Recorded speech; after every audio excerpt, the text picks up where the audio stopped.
وحلقة بلاء قد فككتها. الحمد لله الذي لم يتخذ صاحبة ولا ولدا، ولم يكن له شريك في الملك، ولم يكن له ولي من الذل، وكبره تكبيرا. الحمد لله بجميع محامده كلها، على جميع نعمه كلها. الحمد لله الذي لا مضاد له في ملكه، ولا منازع له في أمره. الحمد لله الذي لا شريك له في خلقه، ولا شبيه له في عظمته. الحمد لله الفاشي الخلق أمره وحمده، الظاهر بالكرم مجده، الباسط بالجود يده، الذي لا تنقص خزائنه ولا تزيده كثرة العطاء إلا جودا وكرما. إنه هو العزيز الوهاب. اللهم إني أسألك قليلا من كثير، مع حاجة به إليه عظيمة، وغناك عنه قديم، وهو عندي كثير، وهو عليك سهل يسير.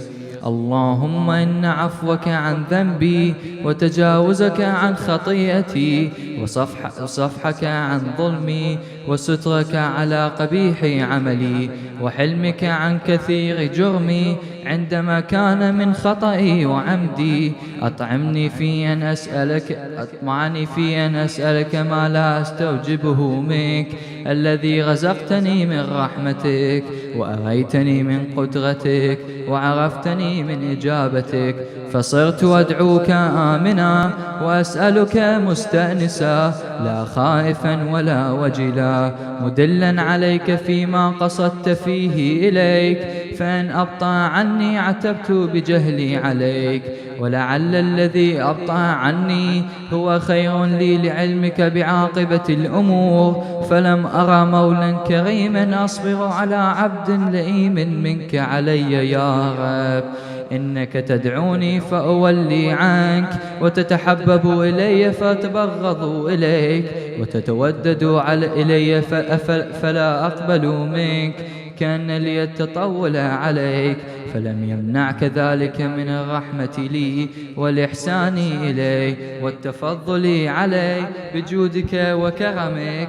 فارحم عبدك الجاهل، وجد عليه بفضل إحسانك، إنك جواد كريم. الحمد لله مالك الملك، مجري الفلك، مسخر الرياح، فالق الإصباح، ديان الدين، رب العالمين. الحمد لله على حلمه بعد علمه، والحمد لله على عفوه بعد قدرته، والحمد لله على طول آناته في غضبه، وهو قادر على ما يريد. الحمد لله خالق الخلق، باسط الرزق، فالق الإصباح، ذي الجلال والإكرام والفضل والإنعام، الذي بعد فلا يرى، وقرب فشهد النجوى، تبارك وتعالى. الحمد لله الذي ليس له منازع يعادله، ولا شبيه يشاكله، ولا ظهير يعاضده. قهر بعزته الأعزاء، وتواضع لعظمته العظماء، فبلغ بقدرته ما يشاء. الحمد لله الذي يجيبني حين أناديه، ويستر علي في كل عورة وأنا أعصيه، ويعظم النعمة علي فلا أجازيه. فكم من موهبة هنية قد أعطاني، وعظيمة مخوفة قد كفاني، وبهجة مونقة قد أراني. فأثني عليه حامدا، وأذكره مسبحا. الحمد لله الذي لا يهتك حجابه، ولا يغلق بابه، ولا يرد سائله، ولا يخيب آمله. الحمد لله الذي لا يؤمن الخائفين وينجي الصالحين. ويرفع المستضعفين ويضع المستكبرين، ويهلك ملوكا ويستخلف آخرين. والحمد لله قاسم الجبارين، مبير الظالمين، مدرك الهاربين، نكال الظالمين، صريخ المستصرخين، موضع حاجات الطالبين، معتمد المؤمنين. الحمد لله الذي من خشيته ترعد السماء وسكانها، وترجف الأرض وعمارها، وتموج البحار ومن يسبح في غمراتها. الحمد لله الذي هدانا لهذا، وما كنا لنهتدي لولا أن هدانا الله. الحمد لله الذي يخلق ولم يخلق، ويرزق ولا يرزق، ويطعم ولا يطعم، ويميت الأحياء ويحيي الموتى، وهو حي لا يموت، بيده الخير، وهو على كل شيء قدير. اللهم صل على محمد عبدك ورسولك وأمينك وصفيك وحبيبك وخيرتك من خلقك وحافظ سرك ومبلغ رسالتك، أفضل وأحسن وأجمل وأكمل وأزكى وأنمى وأطيب وأطهر وأسنى وأكثر ما صليت وباركت وترحمت وتحننت وسلمت على أحد من عبادك وأنبيائك ورسلك وصفوتك وأهل الكرامة عليك من خلقك. اللهم وصل على علي أمير المؤمنين ووصي رسول رب العالمين، عبدك ووليك وأخي رسولك وحجتك على خلقك وآيتك الكبرى والنبأ العظيم. وصل على الصديقة الطاهرة فاطمة الزهراء سيدة نساء العالمين. وصل على سبطي الرحمة وإمامي الهدى الحسن والحسين سيدي شباب أهل الجنة. وصل على الأئمة المسلمين علي بن الحسين ومحمد بن علي وجعفر بن محمد وموسى بن جعفر وعلي بن موسى ومحمد بن علي وعلي بن محمد والحسن بن علي والخلف الهادي المهدي، حججك على عبادك وأمنائك في بلادك صلاة كثيرة دائمة.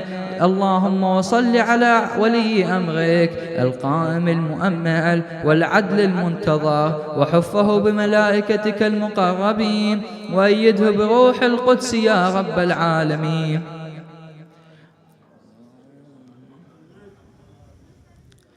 اللهم اجعله الداعي إلى كتابك والقائم بدينك، استخلفه في الأرض كما استخلفت الذين من قبله، مكن له دينه الذي ارتضيته له، أبدله من بعد خوفه آمنا يعبدك ولا يشرك بك شيئا. اللهم أعزه واعزز به، وانصره وانتصر به، وانصره نصرا عزيزا، وافتح له فتحا يسيرا، واجعل له من لدنك سلطانا نصيرا. اللهم اظهر به دينك وسنة نبيك حتى لا يستخفي به بشيء من الحق مخافة أحد من الخلق. اللهم إنا نرغب إليك في دولة كريمة تعز بها الإسلام وأهله، وتذل بها النفاق وأهله، وتجعلنا فيها من الدعاة إلى طاعتك والقادة إلى سبيلك، وترزقنا بها الكرامة الدنيا والآخرة. اللهم ما عرفتنا من الحق فحملناه، وما قصرنا عنه فبلغنا. اللهم المن به شعثنا، واشعب به صدعنا، وارتق به فتقنا، وكثر به قلتنا، واعزز به ذلتنا، واغن به عائلنا، واقض به عن مغرمنا، واجبر به فقرنا، وسد به خلتنا، ويسر به عسرنا، وبيض به وجوهنا، وفك به أسرنا، وانجح به طلبتنا، وانجز به مواعيدنا، واستجب به دعوتنا، واعطنا به سؤالنا، وبلغنا به من الدنيا والآخرة آمالنا، واعطنا به فوق رغبتنا يا خير المسؤولين وأوسع المعطين. اشف به صدورنا، واذهب به غيظ قلوبنا، واهدنا به لما اختلف فيه من الحق بإذنك، إنك تهدي من تشاء إلى صراط مستقيم. وانصرنا به على عدوك وعدونا إله الحق. آمين.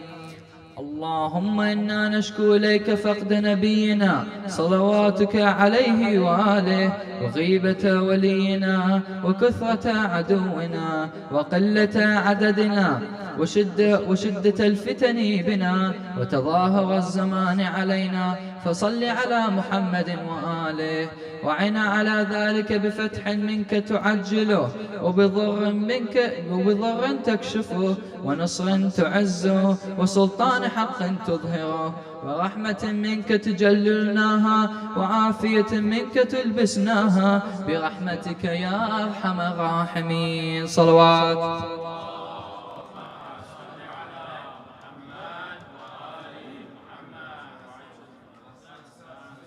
Thank you very much.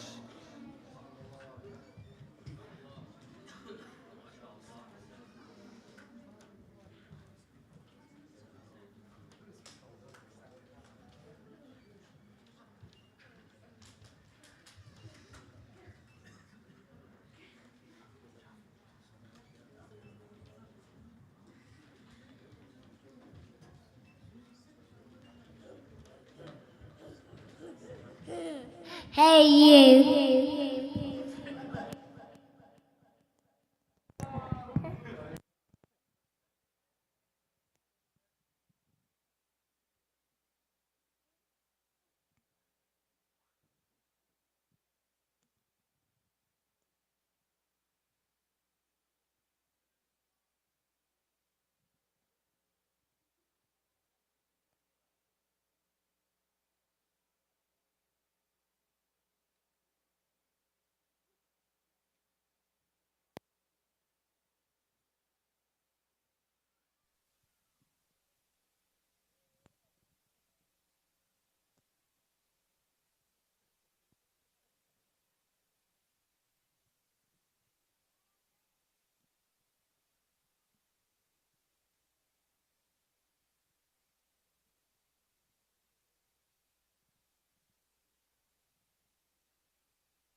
Assalamu alaikum, brothers and sisters.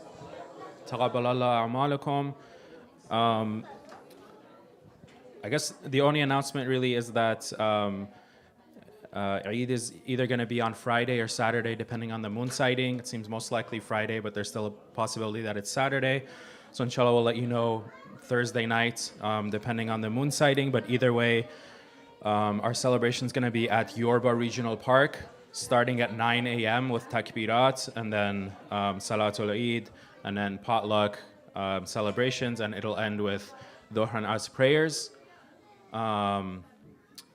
Without any further ado, let's welcome Sayyid Abbas with a loud salawat ala Muhammad wa ali Muhammad.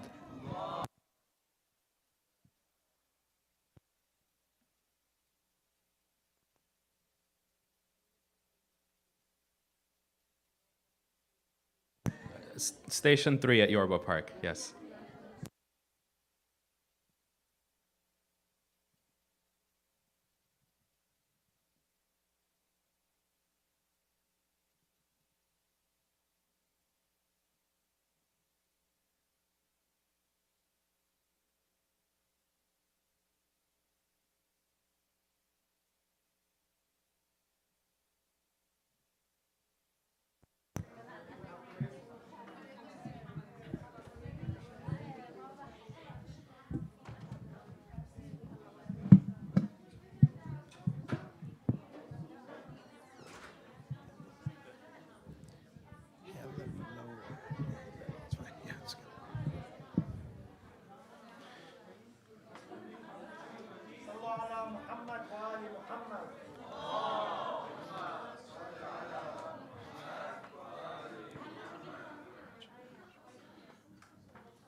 أعوذ بالله من الشيطان الرجيم بسم الله الرحمن الرحيم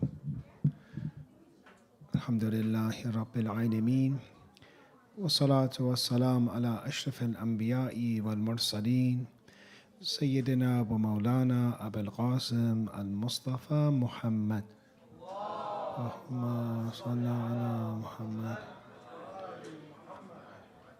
وعلى أهل بيته الطيبين الطاهرين ولعنة الله على أعدائهم إلى قيام يوم الدين. Inshallah, your fasting is accepted, your salat is accepted, Allah answers your du'as. And may Allah, inshallah, give us forgiveness in the remaining nights of Shahr Ramadan, inshallah. One of the things that has a big impact in our lives is remembering where we'll go to, the destination. And we said that these discussions are not limited to old people, they're also for the youth.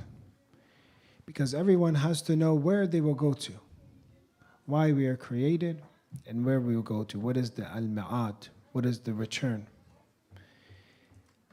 In the first stage of the return is the grave, barzakh, which is a purgatory, a place that is not the dunya, not the akhirat, somewhere in between, to make us ready so that we can be able to take and bear either the pleasures of heaven or the punishments of hell. Because if a person just goes from this world straight into the akhirat, the chances they will not be able to bear the pleasures, bear the events of the akhirat. So we said the example is like a swimming pool, that you have a shallow side. And barzakh is like that shallow side. You prepare to swim. And then slowly and slowly they take you to the final resting place. So we have to prepare, because this grave that we have for all of us, it is calling us, as we said in the tradition from Imam Sadiq, إِنَّ الْقَبْرَ كَلَامًا فِي كُلِّ يَوْمٍ يَقُولُ أَنَا بَيْتُ الْغُرْبَةِ, I am the home that you will be estranged, that you will be alone. The dead, they like when people visit them, the tradition has. And when people leave them, they have wahsha, they get afraid. أنا بيت الوحشة أنا بيت الدود, I am the bayt, the home of insects. أنا القبر أنا روضة من رياض الجنة أو حفرة من حفر النار. So it is a sample, the grave is a sample of heaven, it is a sample of the hellfire. But it is needed. Allah has placed the purpose of the barzakh is from the mercy of Allah. Allah's mercy is in the grave. For the first reason is we said it prepares us, it gets us ready for the actual hereafter. It's the first place you go, then you get prepared, then you go to the hereafter. The second is that there is still a chance for those that passed away, for any of their insufficiencies, things that they have left this world and they have not done, for people to do it for them. Imagine this, imagine everyone would die together in this world. Well, when somebody dies earlier, and you have stages in death, for example, parents usually die before their children, then the children can go and help their parents. For example, they can go and help them when it comes to, they have debt, they owe people money. The child goes and finds them and says, look, my father, my mother owed you money, this is the money they owed you. Or for example, they didn't do all their salat, they didn't do all their prayers, and you can hire someone and you give them money, or they can do it for free, but usually they charge money. People won't do anything for free these days.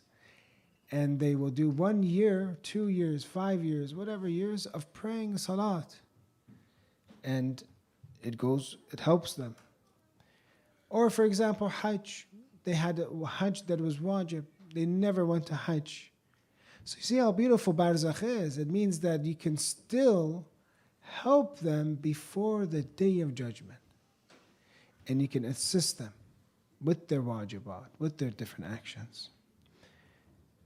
Another beauty of barzakh is when we read in Surah Al-Yasin, and we see that in this surah, it talks about this. I'll read it for you. أعوذ بالله من الشيطان الرجيم. إنا نحن نحيي الموتى.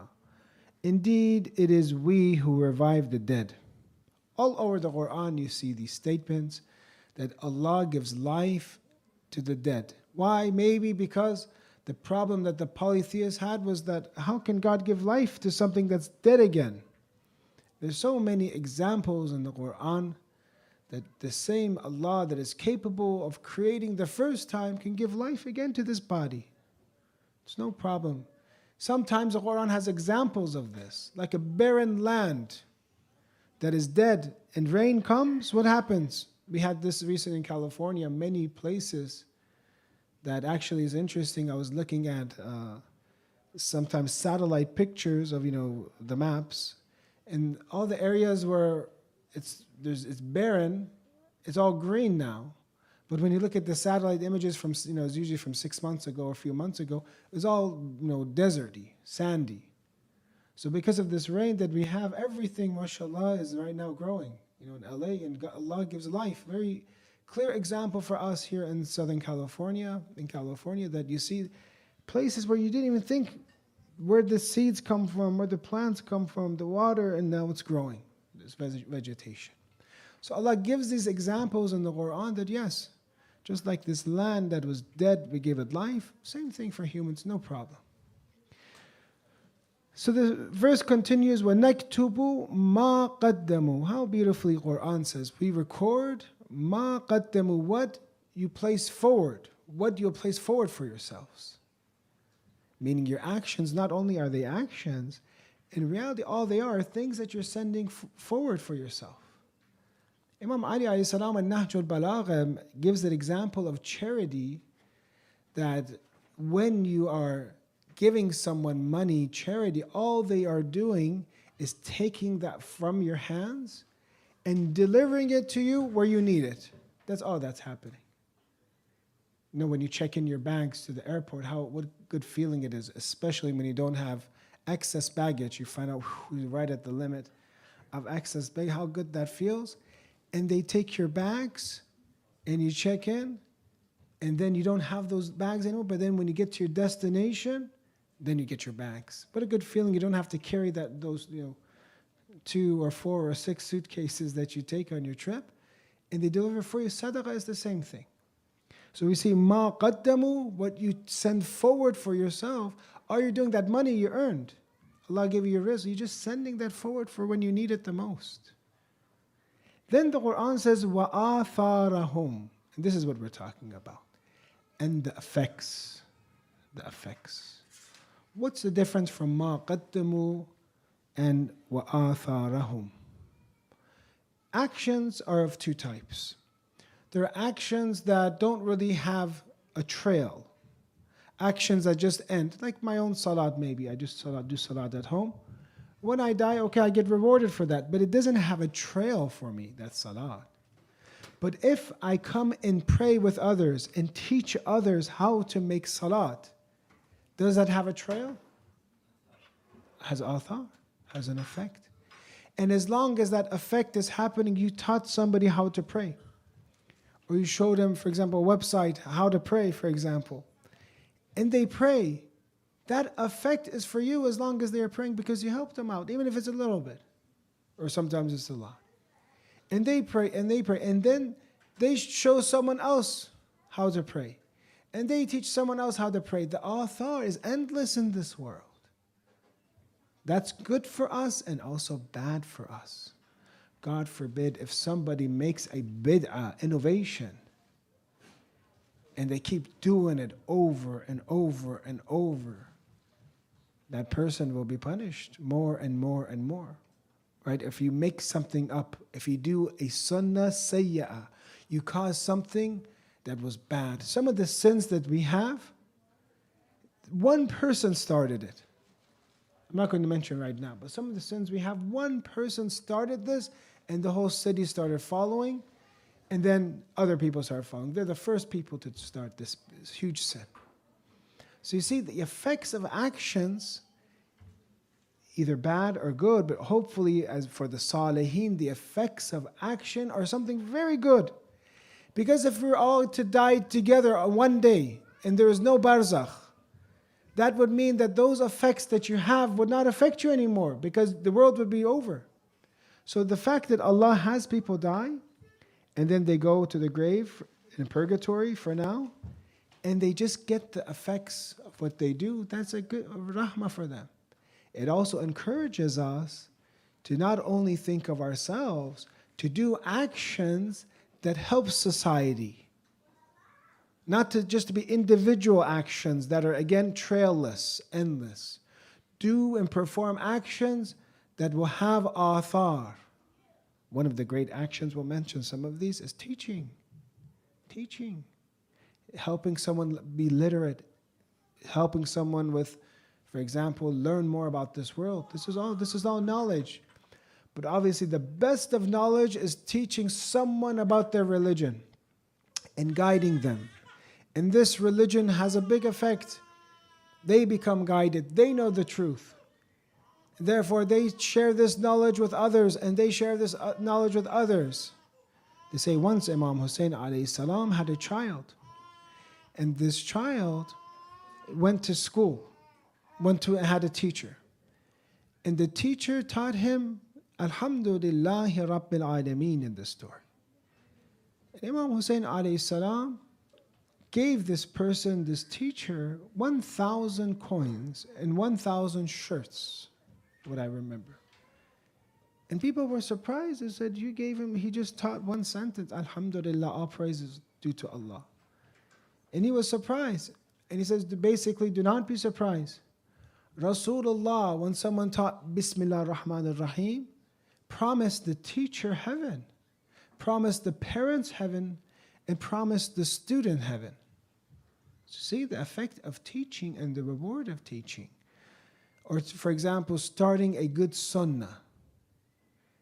We have, I don't know if we have it very customary here, but I know in the Middle East there's things called Jashn Taklif.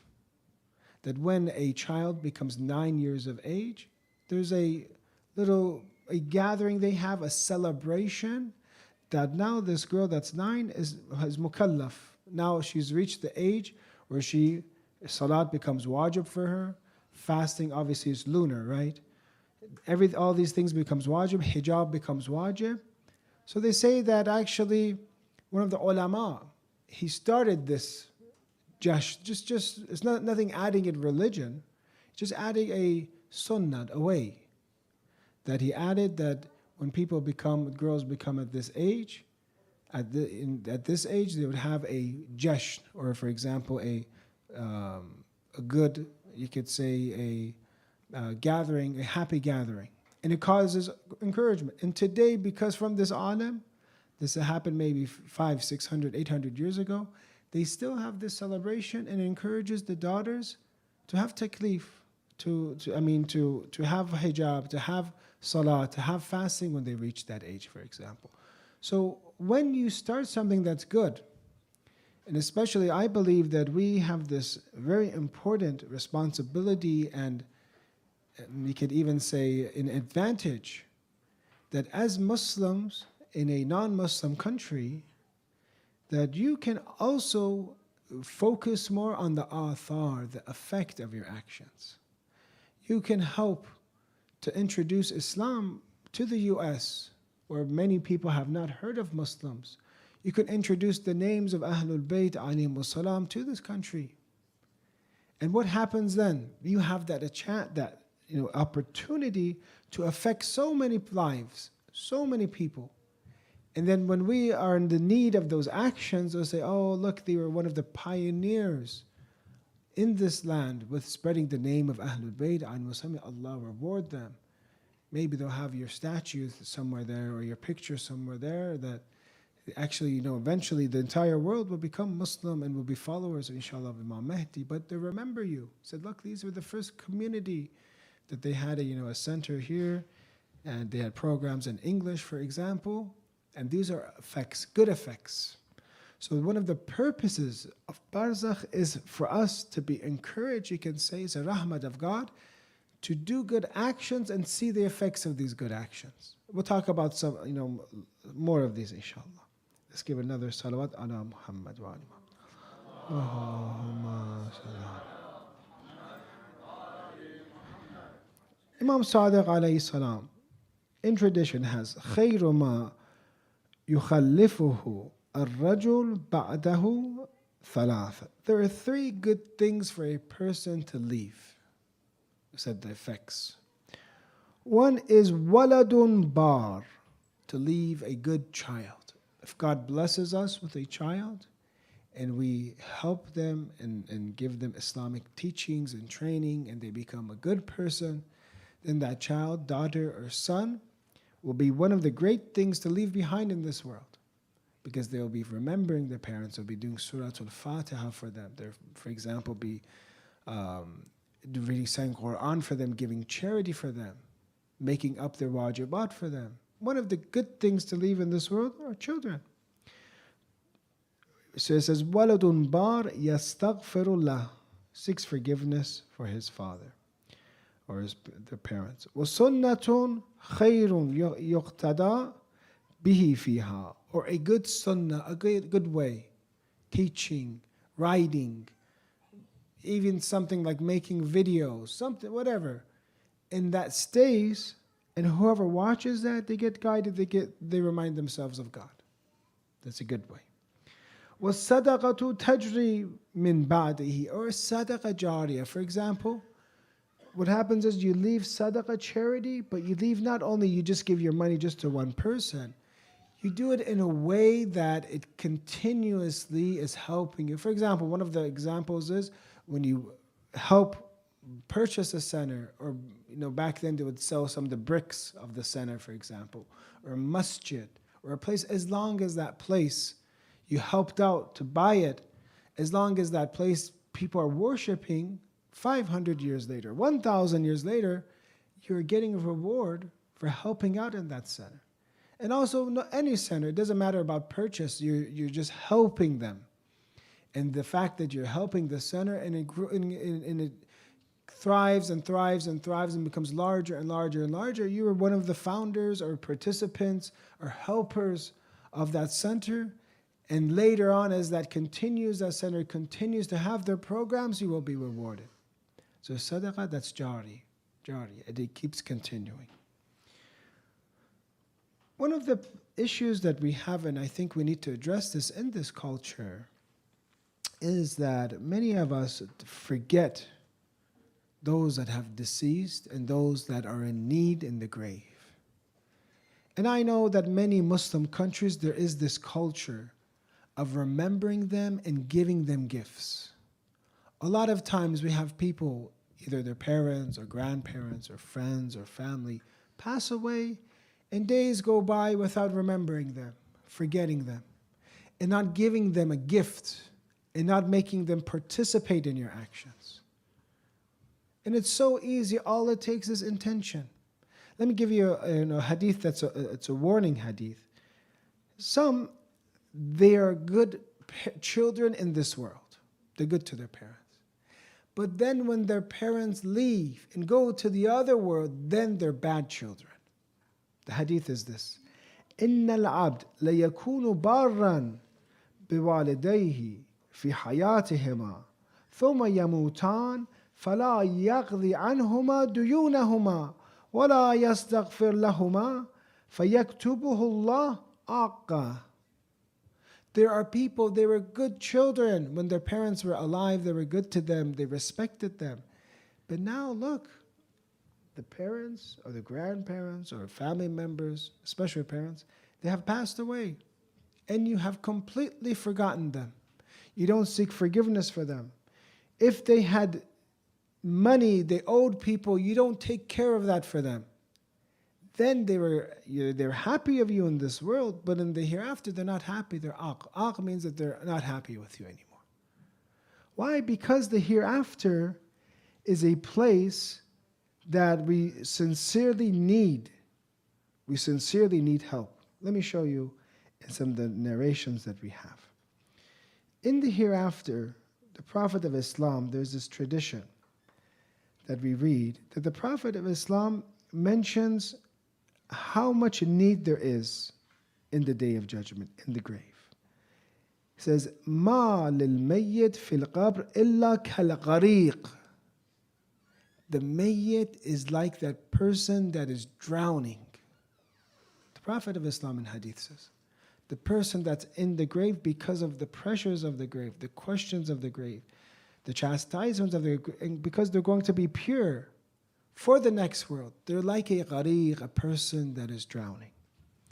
Yunadi kull yawm wahid. Every day the deceased person, or you that have parents that have passed away, grandparents have passed away, or friends or family, every day they are calling you, it says in Hadith.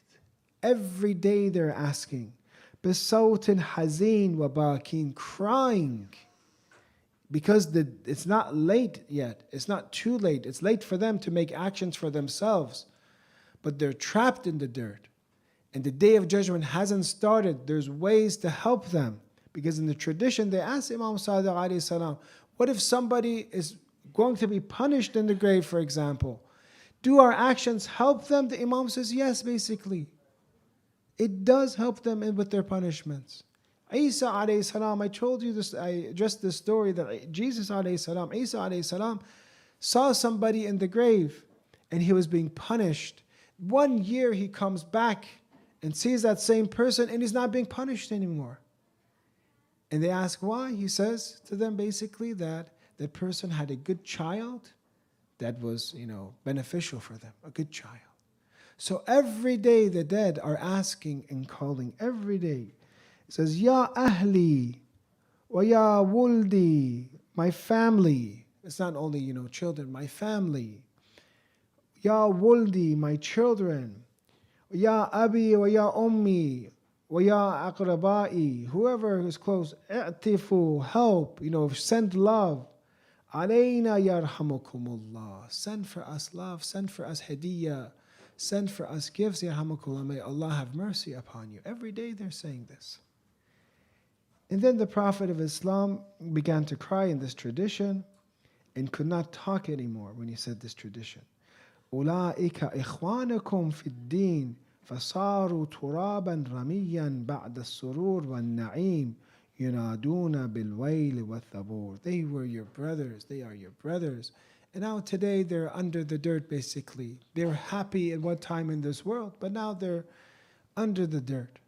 So therefore we need to revive this tradition of thinking about those that have passed away and giving them gifts, giving them salat sometimes, giving them qira'at of Quran. We have, unfortunately, in our minds sometimes a mentality that we think that if we do something for someone else, we're not getting it ourselves. Is that true? That if you do something for someone else, you, for example, give this gift, I'm going to read Quran for them, you think it's not for you anymore. Everything that you do for someone else, of course, is going to be for you. The story I mentioned of Allama Tabatabai, a student of his comes and writes a book, and he says, this is a good book, but it does the beginning of it, you wrote, may Allah guide me. This is not appropriate. You should have written, may Allah guide us. You should be thinking of Allah's mercy for everyone. So again, my dear brothers and sisters, instill this culture of visiting the dead, visiting the deceased, giving gifts for them, as much as you can, doing istighfar for them, not to forget them. Every day they're asking for something from you. Remember, when you do these actions, then you will also be remembered. They will not forget you, inshallah. So what are the best things that we can give? What are the best gifts that we have? Some of the best gifts that we can give, one is that we show up obviously to their funeral. We do talqeen for them. We recite and we help them out with those answers and the question of the grave. That's what talqeen is. You tell them, who's your Lord? Who's your Rasul? Who's your Imam? You do talqeen for them.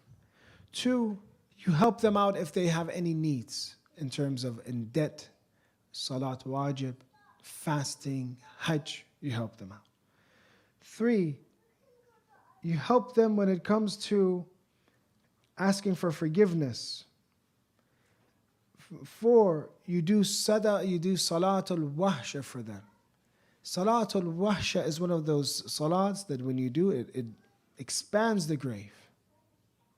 Angels, multiple angels come. But, they asked Ayatollah Bahjat, what is the best action that you can do for them? And he mentioned that knowledge. Do something that is related to knowledge for them. Maybe publish a book for them. Sometimes I saw that some of the cultures, they have these majalis called the Isal al-Thawab, Isal al-Sawab, and they sponsor a program for their marhum, for example, and then there's a speech, there's a musibat, a speech of knowledge, and people gather together and they feed. You're feeding, you're giving, a dinner to people, and also you're giving them knowledge. You're feeding their minds and you're feeding their souls. Or sometimes I've seen people, they sponsor videos that teach things about Ahlul Bayt, and they say it's for these souls, for example. So whenever someone watches this video, they get, for example, their marhumin get rewarded. So these are actions that we can do for the marhumin, but we know that that time period is a time period of need, and that every day they are calling us for us to help them. So hopefully, inshallah, with this discussion that we had, we learned a few things to wrap up. One is that we are going to focus on actions that have a trail. Let's do things that just don't end in this world. Teach people, help people, do things, help centers, promote centers, do things that they'll be left for you reward, and you'll be getting continuous reward. 2, let's promote a culture of remembering the dead and making dua for them and reciting Quran for them, and especially when it comes to also the Imams alayhimus salam, or the mothers of the Imams. One of the good ways to get Imam Zaman, inshallah, happy with you is to recite Quran for his mother. Because he says, he's reciting Quran for my mother. Let me bless him, let me bless his parents. So do things like this. If you make your intention only for yourself, it will be so limited. But when you make your intention for others, then it will be multiple in reward. May Allah, inshallah, protect us from the punishments of the grave. May Allah give us the ability to remember our deceased. May Allah give us sadaqatul jariyah, inshallah, baqiyatul salahat, good actions, good children, inshallah, and good sunnats that we will teach our communities. Ya Allah, forgive our sins, answer our du'as, cure the sick, feed the poor, and give protection to the oppressed. Return our Imam with a salawat ala Muhammad wa ali Muhammad wa ajil fajr.